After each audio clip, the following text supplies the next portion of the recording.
Ce soir, on va assister à un spectacle dans un cabaret club. Un cabaret club, c'est comme un comedy club, mais avec plein d'arts différents. Il y a des stand-uppers, bien sûr, mais il peut y avoir aussi des comédiens, des musiciens, des drag queens, plein de gens. On va en profiter pour interviewer tous ces artistes et leur demander si c'est leur métier à plein temps, s'ils gagnent leur vie, qu'est-ce qu'ils aiment bien, qu'est-ce qu'ils détestent dans leur métier artistique. Et pour commencer, on va voir Aymeric, l'organisateur de la soirée. Bonjour, je m'appelle Aymeric, je suis le fondateur, co-créateur de ce magnifique spectacle intitulé le Good Luck Cabaret Club. Et dans la vie, je suis comédien. Vous êtes filmés. Levez la main ceux qui ne veulent pas être filmés ce soir. Merci, ça m'arrangeait pas du tout. J'avais pas préparé les feuilles, merci beaucoup. En tout cas, vous allez voir, plein d'artistes de folie, de talent. On va faire un petit truc entre nous. Déjà, rien que pour commencer, n'hésitez surtout pas à dire bonjour à votre voisin de gauche et bonjour à votre voisin ou voisine de droite. N'hésitez pas à faire un peu connaissance. Bonsoir, comment ça va? Mais tu t'appelles comment, toi? Je t'ai déjà vu, toi, non? Est-ce que tu vis de ton métier de comédien? Oui, je suis intermittent du spectacle depuis 7 ans maintenant, donc j'en vis à l'année. Comment t'as fait pour trouver tes premiers cachets? Comment ça se passe? Comment on passe de j'ai envie de devenir comédien à j'ai le statut intermittent et je gagne ma vie avec cette activité-là? Il faut toujours être très curieux, motivé. Il faut juste aller voir plein de spectacles, faire des formations, essayer de se faire un réseau. Le plus important, c'est d'être motivé, d'y croire à fond et de bien se faire voir par rapport aux autres et de pas lécher entre guillemets les gens pour avoir une place en fait dans ce métier. Faut juste être soi-même, honnête, motivé, dynamique et vouloir ce qu'on veut en fait, tout simplement. On va faire un truc tout bête. À chaque fois que je vais vous dire il y a de la magie ou quoi que ce soit, et je vais taper dans ma Santiago et vous allez me faire un petit oh. On essaye tous ensemble? Pour vous ce soir il y aura de la danse. Alors là c'est bien, mais là c'est nul. Il y aura aussi pour vous, s'il vous plaît, du stand-up. Il y aura aussi pour vous de l'improvisation théâtrale. Il y aura du jonglage. Est-ce que tu dirais que tu gagnes bien ta vie aujourd'hui? Je gagne pas bien ma vie, je vis ma vie. En fait, ma vie est un jeu, donc pour moi, c'est comme si je gagnais des milliers d'euros. C'est une galère totale, mais après, vous êtes payé pour jouer. Est-ce que c'est un métier que tu dois faire toute ta vie? J'espère, mais c'est très difficile. Je pense que je ferai ça, non pas forcément en tant que comédien, mais plus en metteur en scène ou plus maintenant sur les planches ou en accompagnant de jeunes artistes. Dernière question, le truc que tu préfères et le truc que tu détestes le plus dans ton métier de comédien? Le plus dur, c'est ce que je disais au début, c'est qu'il faut rechercher des boulots et que des fois, de temps en temps, il va falloir faire des figurations, il va falloir faire des boulots, des choses qu'on n'aime pas forcément, pour après avoir, on l'espère, de nouvelles opportunités. Donc, faut rien lâcher. Donc, le plus difficile, c'est ça, c'est de trouver des contrats, de trouver des opportunités. Et le plus kiffant, c'est ce que je dis, c'est le plaisir d'être sur scène et d'être payé à jouer. Salut, je m'appelle David, je suis humoriste et ce soir, je viens jouer 12 minutes au Good Luck et on va s'éclater.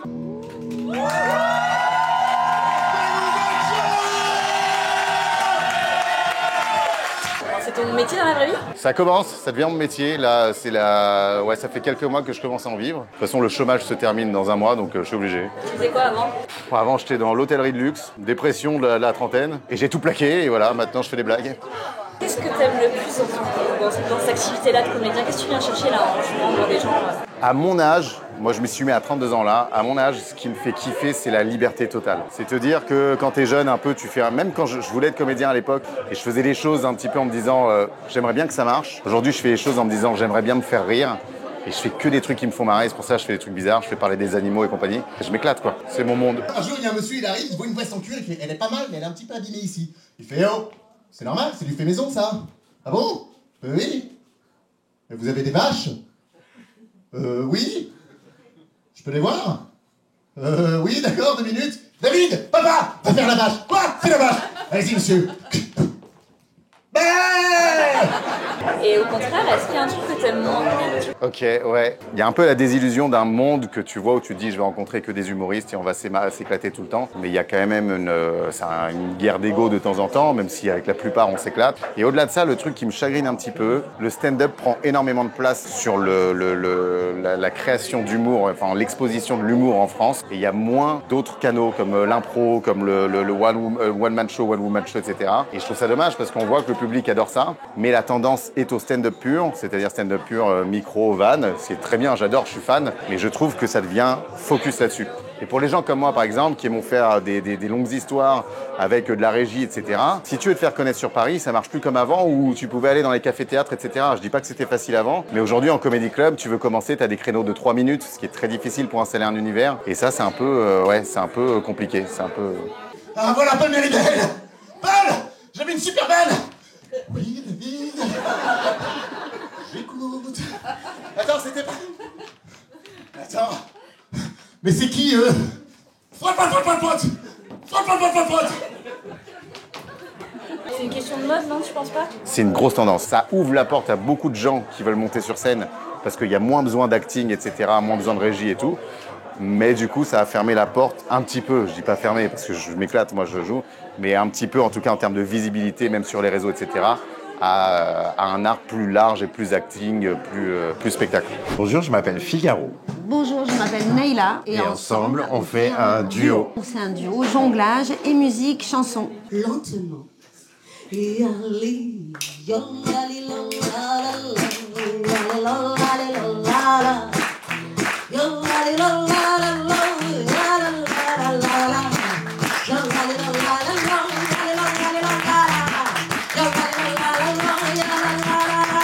Alors moi, je viens plutôt de l'univers du cirque et du théâtre de rue. Moi, je viens vraiment de la musique, du conservatoire, classique. Et après, maintenant, je fais du théâtre et de la musique, les deux. Est-ce que artiste, c'est votre métier principal? Oui. Vous avez déjà eu un métier de la vraie vie ou vous êtes artiste depuis toujours? Ah, ben, comme tout le monde, des petits boulots d'étudiants. Après, moi, je viens vraiment d'une famille d'intermittents du spectacle, de musiciens. Donc, très vite, j'ai choisi d'en faire ce métier. Ça m'a absolument pas fait peur, puisque je voyais tout le monde qui avait des vies tout à fait normales, avec des crédits, des maisons, des voitures. Et est-ce que vous gagnez bien votre vie? Oui, moi, bien. En tout cas, je suis contente de ce que je gagne, de ma vie. Mais en tout cas, on fait partie de la classe moyenne. Je gagne ma vie, j'ai une maison, j'ai une voiture. Des enfants étudiants. Des enfants étudiants, tout ça. On peut gagner sa vie avec ce métier. Oui. Ouais, attends. Ouais, moi aussi, à ta place, j'aurais envie d'applaudir, mais tu vas voir très vite, c'est chiant. Alors... non, et par contre, ce qu'on peut faire, dans quelques instants, mesdames, mesdemoiselles, messieurs, je vais tenter de lancer alternativement les deux diabolos en l'air. C'est-à-dire chacun leur tour. Votre rôle, ça va pas être tellement compliqué. À chaque fois qu'un diabolo ira sur la ficelle, vous taperez dans les mains, ok? C'est quoi le truc que vous préférez dans votre métier? Alors moi, ce que je préfère, c'est que ça change tout le temps. Et ça, c'est hyper bien. Après, comme dans tout métier, il y a des avantages et des inconvénients. L'inconvénient, c'est qu'on travaille tout le temps. Dans le sens, même en vacances, parfois, il faut répondre aux devis. En fait, on est notre propre patron, c'est-à-dire qu'on passe notre temps à se vendre. Le gros avantage, c'est que quand on a un patron qui est pas très sympa, on le supporte pas longtemps. Que le temps d'une soirée, d'un contrat. Et puis, c'est les rencontres, enfin, c'est des gros avantages. Et en général, 99% des cas, les gens sont contents de nous voir quand on vient. On est quand même dans des métiers de plaisir, de loisir pour les gens. Donc en général, c'est des super moments. Dernière question, est-ce que c'est un métier que vous voyez faire toute votre vie? Ça fait que 30 ans que je fais ça. Alors maintenant, pour essayer de changer, ça serait un petit peu compliqué. Mais effectivement, oui, toute ma vie, oui, ça serait, oui.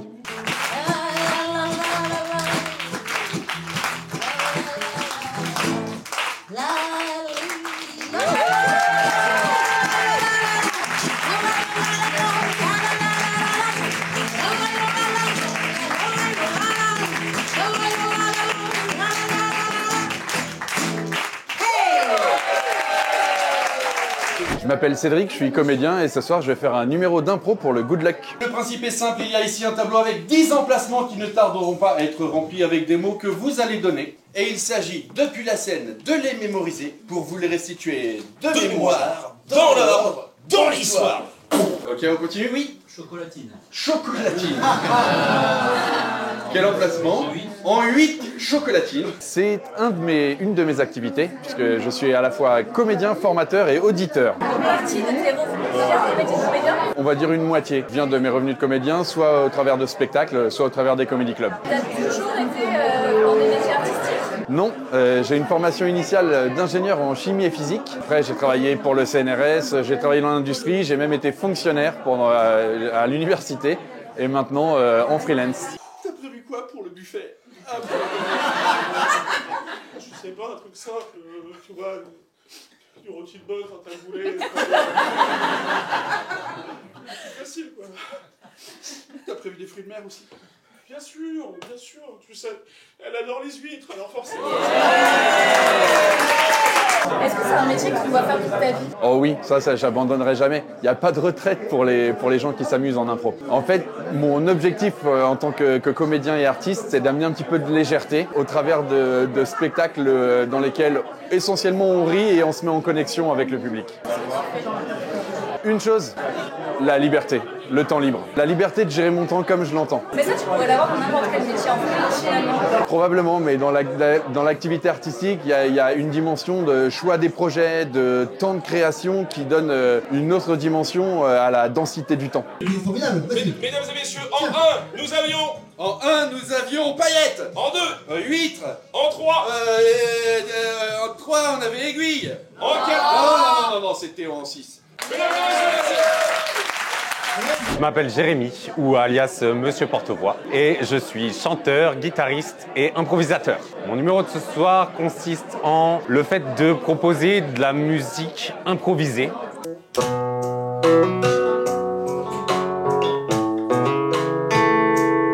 C'est décidé ce soir, j'arrête l'alcool, ça me colle à la tête. J'ai les idées qui décollent, j'ai la colère qui monte et les envies qui descendent. Les cendres du cigare qui fume, qui transcende, j'ai les mains qui tremblent et la voix qui s'éraille. Tous les jours qui se ressemblent et la vue qui déraille. J'essaye de correspondre à ce dont la salle a besoin en termes de musique. Ce soir c'est différent, ce soir y'a rien dans les bulles. Ce soir je suis juste moi, juste vous, juste nul. Ce soir j'ai ma musique pour vous enivrer. Ce soir j'ai mes textes pour vous faire vibrer. Artiste, c'est ton métier principal? Non, artiste, c'est juste une passion pour moi. Tu fais quoi dans la vie? Je suis responsable d'un bureau d'ingénierie en acoustique, c'est un petit lien quand même. Est-ce que tu te vois à moyen ou long terme devenir artiste professionnalisé dans ton art ou pas? J'ai toujours eu un rapport assez sécuritaire avec le travail et du coup pour moi ça me va si c'est juste une passion et que je ne dépends pas de ça pour vivre ou pour me rapporter de l'argent. Qu'est-ce que tu viens chercher en fait? Qu'est-ce que je viens chercher ici? Un peu d'adrénaline. Vraiment ce que je disais tout à l'heure, d'essayer de toucher ou d'émouvoir les gens. J'ai pas une grande prétention mais je me dis que plus il y a de musique, plus le monde va bien.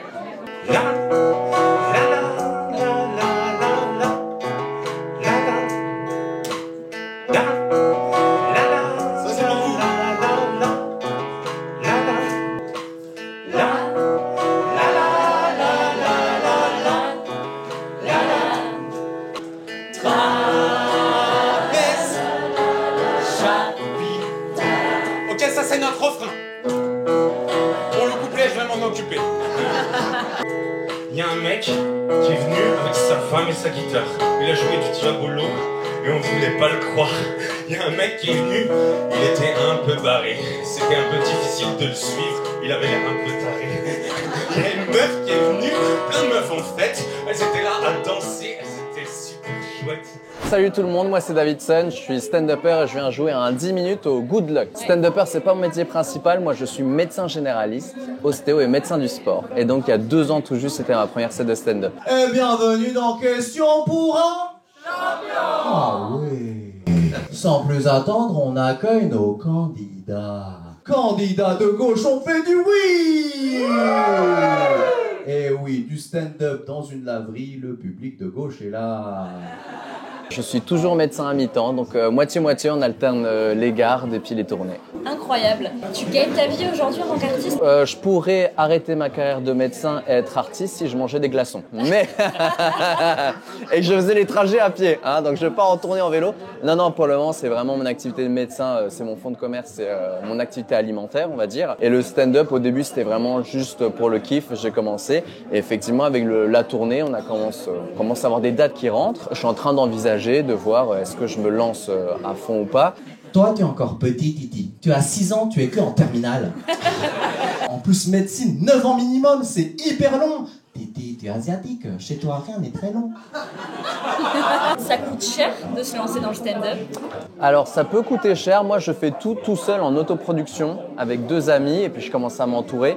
Mais effectivement ça coûte cher parce que les déplacements c'est moi qui les paye. Si j'ai des potes qui peuvent m'héberger, ils m'hébergent. Mais d'ailleurs coucou Jérémy et Lucie, merci. Ils m'hébergent 5 jours, c'est quand même sympa pour les artistes. Mais sinon logement, nourriture, transport, le téléphone pour prendre des belles vidéos, les jours où on ne travaille pas au cabinet, ça peut coûter cher.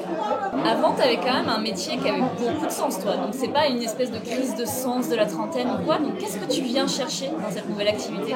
Très bonne question. Je voulais faire un point sur ma vie suite à une rupture. Eh oui, parce que c'est souvent comme ça qu'on se prend une claque dans la vie et on se rend pas compte de ce qui nous est arrivé et qu'on se pose des questions plus profondes du style à quoi bon et qu'est-ce qui me fait vraiment vibrer quoi. Quand t'es en bas, t'as envie de bien remonter. Et donc j'ai fait du développement personnel, je suis passé par du crossfit, forcément, hein, on voulait un nouveau corps mais il fallait un nouveau mental et du coup j'ai appris à mieux me connaître et à savoir ce qui me faisait vraiment vibrer et c'est le rire et le contact et c'est de donner du rire. Et donc c'est de là que c'est parti. Merci David. Merci à vous. Je m'appelle François Guédon, je suis humoriste, mais ce soir j'étais au Wash Bar pour faire un numéro d'improvisation avec le grand, l'inénarrable Cédric Fernandez. Humoriste, c'est ton métier à temps plein? Humoriste, c'est mon métier à temps plein, ouais, c'est un vrai métier. J'ai commencé il y a 8 ans et c'est mon vrai métier à temps plein depuis 5 ans, je pense, quelque chose comme ça. Reste que son repas préféré, c'était quand même le petit déjeuner. Ah oui. Ah ouais. Son bol de ricoré, comme ça. Puis des fois, elle prenait du café. Tu faisais quoi avant? Avant, j'ai fait des études. Mais t'as bossé un peu après l'école de commerce? J'ai bossé après l'école de commerce quand je commençais à faire de l'humour. Comme tout comédien raté, j'ai fait de la restauration. Et après, quand j'étais sur Paris, vu que j'avais des copains en école de commerce, j'ai bossé en agence de communication. Fallait manger, quoi. Tu fais du seul en scène, toi? Moi, je fais du seul en scène. Je fais, on va dire, plutôt des sketchs dans un spectacle qui est un peu seul en scène, entre l'humour et la réflexion. À côté, je fais aussi des petites vidéos parce qu'aujourd'hui, les réseaux sociaux, c'est essentiel. Donc, c'était un peu l'année où je me suis dit, tiens, on va essayer de sortir un peu de l'humour des comedy clubs et d'essayer de faire des choses différentes, quoi. T'as quand même fait finalement 5 ans d'études pour rien?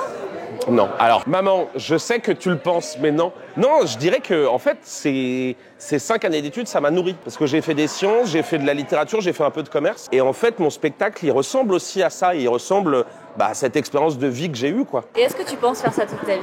Ouais, la scène, c'est quelque chose d'incroyable. Ça peut être comparé à une drogue. J'adore ça et justement, essayer des choses différentes. Once in a lifetime, hein, c'est François Guédon, le vrai, en chair en os. Qui veut bien aller nous passer ce moment avec lui? Allez, on vous applaudit bien fort. Merci beaucoup.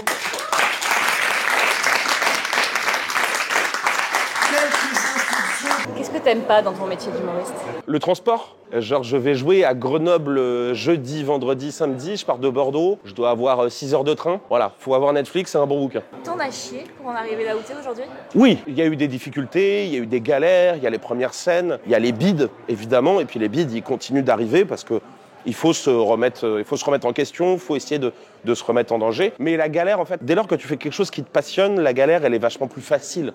Dernière question, c'est quoi le truc le plus fou qui t'est arrivé dans ta carrière d'humoriste? La dinguerie, la dinguerie, c'est Montreux. Hein. Je me retrouve après 6 ans de scène à jouer devant 1700 personnes. Ça, c'est fou, quoi. Parce qu'à l'époque, en plus, je jouais dans des salles, ce qui est toujours un peu le cas, on va dire, entre 50 et 200. Et c'est pas du tout la même chose devant 1700 personnes. Le truc qui m'avait choqué, c'est que vu qu'ils sont 1700, ils sont loin et il y a un temps de latence du rire. D'habitude, dans des salles de 200, le rire, tu le vois directement, tu l'entends directement. Là, ça faisait... Et c'était très bizarre, c'était très chelou. 1700, c'est trop, c'est beaucoup trop. Bon, on te souhaite de continuer à jouer dans les salles de 50 alors? Eh bah ouais. C'est ma maman. Ça continue? Oui. D'accord. J'ai des documents pour vous. C'est ma manager. Bonjour, je m'appelle Charlotte. Bonjour, je m'appelle Inès. Et bonjour, je m'appelle Laetitia. Alors nous, on propose des animations spectacles de danse moderne sur talent. L'année dernière, j'ai décidé de faire une création pour proposer une prestation particulière aux EHPAD, donc auprès des personnes âgées. On a créé un spectacle autour d'un voyage un peu dans le temps avec des musiques des années 20 aux années 70. Est-ce que danseuse, c'est votre métier principal? Du coup, non, pas du tout. Moi, je le fais complètement par passion, sur mon temps libre. De métier, je suis ingénieure d'affaires dans une start-up. Pareil, moi je travaille chez Groupama au pôle communication dans la vidéo et on a répondu à la demande de Charlotte qui est notre prof de danse initialement. Ah donc toi Charlotte, tu gagnes ta vie avec la danse? Moi je gagne ma vie avec la danse, je suis professeure de danse, je donne des cours, je suis aussi danse thérapeute donc je donne des ateliers en structure de soins en psychiatrie avec les personnes âgées. Et qu'est-ce que vous préférez dans cette activité-là? Je pense que c'est surtout le partage déjà entre nous d'une même passion. Et puis le partage avec les personnes pour qui on danse. Et puis vu que le spectacle est adapté pour les personnes âgées, après notre présentation, on danse avec les personnes âgées. Donc c'est des moments... c'est incroyable, c'est indescriptible. Regardez-moi ça. C'est pas beau ce plateau, ça déconne. Et qu'est-ce qu'on va faire maintenant avant de sortir? Je sais que vous êtes fait mal aux mains, mais il va falloir encore mettre la main à la poche, ou la poche à la main en tout cas. Il va falloir le remplir ce chapeau. Est-ce qu'on va le remplir ce chapeau? Imaginez tout le temps, la chorégraphie à préparer, les textes, l'impro, même si c'est de la triche, mais en tout cas... Est-ce que ça vous a plu, le public? Est-ce que vous allez venir la semaine prochaine? Oh non, oh la vache. C'est ma belle-sœur, super. Je garderai pas les enfants, Hélène. Je veux un dernier gros bordel avant de sortir les billets, de sortir la carte bleue. On va faire la photo la plus belle du monde. S'il vous plaît, faites un tonnerre d'applaudissements, imaginez comment on démarche. C'est à vous, public, merci beaucoup.